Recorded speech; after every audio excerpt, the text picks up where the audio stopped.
Mesdames et messieurs, bonjour. L'Autorité des marchés financiers est fière d'être associée à cette grande conférence virtuelle qui confirme encore une fois le rôle dynamique qu'occupent le Québec et Montréal sur l'échiquier économique et financier mondial.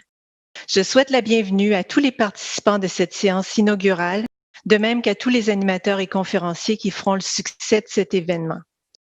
Au cours de cette journée, de même que tout au long de la semaine, des intervenants de renom se présenteront sur cette tribune virtuelle afin de partager leurs perspectives et échanger sur les grands enjeux qui touchent une gamme de sujets comme la résilience de l'économie mondiale, l'environnement et la finance durable, l'innovation et l'intelligence artificielle, ainsi que la lutte contre les inégalités, parmi bien d'autres sujets.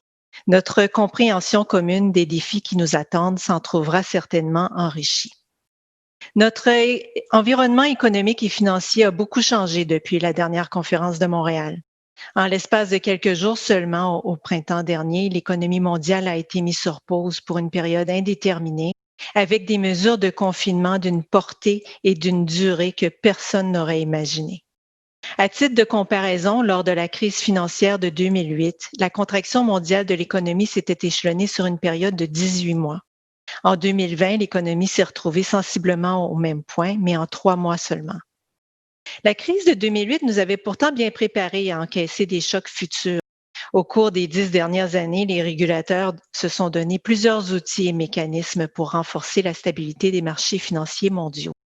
Les mesures d'encadrement prises ont donc été mises à l'épreuve et à plusieurs égards, les marchés se sont effectivement montrés résilients face aux bouleversements provoqués par la pandémie.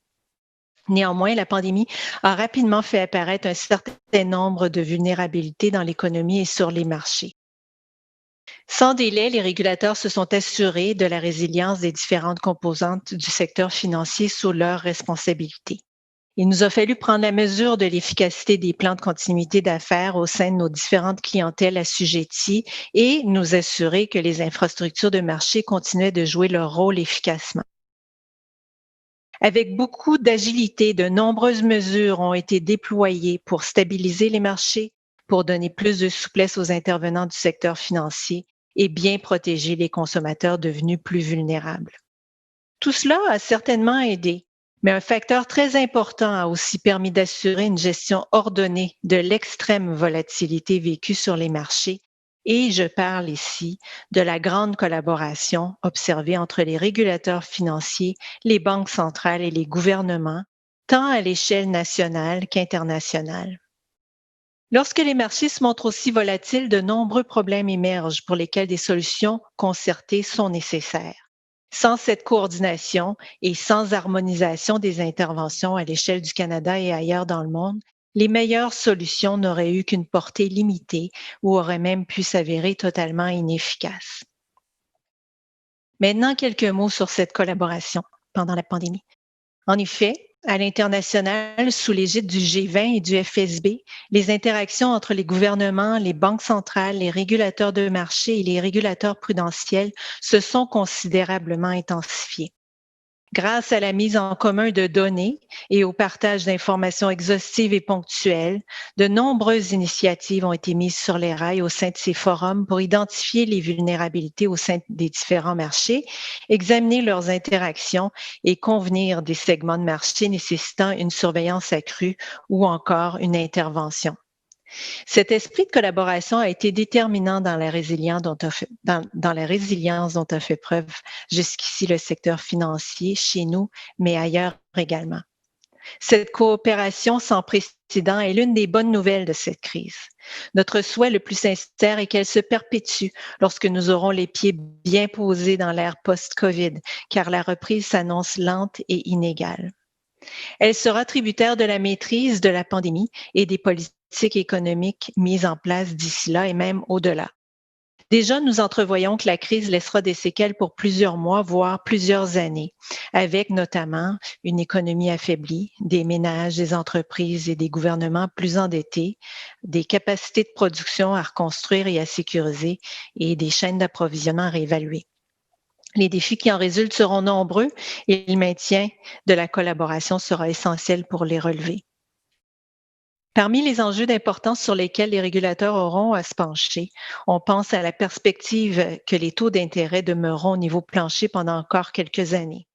En effet, pour soutenir l'économie et limiter les dommages causés par la pandémie, les banques centrales ont notamment abaissé leur taux directeur à près de zéro et prévoient les laisser à ce niveau pour encore un moment. On peut donc s'attendre à ce que ces seuils favorisent l'endettement et la prise de risque au niveau des investissements. Ou bien on pense aux enjeux liés au changement climatique et à l'intensification des risques que cela pose sur l'économie et sur le système financier, y compris les risques de transition vers une économie à faible émission en carbone, ou bien encore à la demande croissante pour ces produits d'investissement sur la base des critères environnementaux, sociaux et de gouvernance. Les investissements ESG vont continuer à susciter une grande attention tant chez nous, les régulateurs, que chez les investisseurs. Pensons enfin à l'accélération de la transformation numérique au sein des organisations et de l'automatisation du travail qui entraîne déjà des bouleversements importants dans l'économie. Le virage numérique des organisations génère une panoplie de nouveaux risques pour les entreprises et en particulier pour les institutions financières que nous encadrons. Ces enjeux que nous connaissons tous et qui seront abordées dans le cadre de cette conférence peuvent trouver des solutions encore plus efficaces et durables si elles sont développées et mises en œuvre dans un climat de réelle coopération entre les différentes instances qui composent notre monde financier. Mon temps d'antenne s'arrête ici. Pour alimenter votre réflexion, il me fait plaisir de céder la parole aux participants de cette première plénière de la journée qui se pencheront à leur tour sur les fondements nécessaires pour une économie forte et durable pour l'avenir. Alors, j'invite maintenant Madame Catherine Clark à reprendre le relais. Merci de votre attention. Je vous souhaite une excellente conférence de Montréal.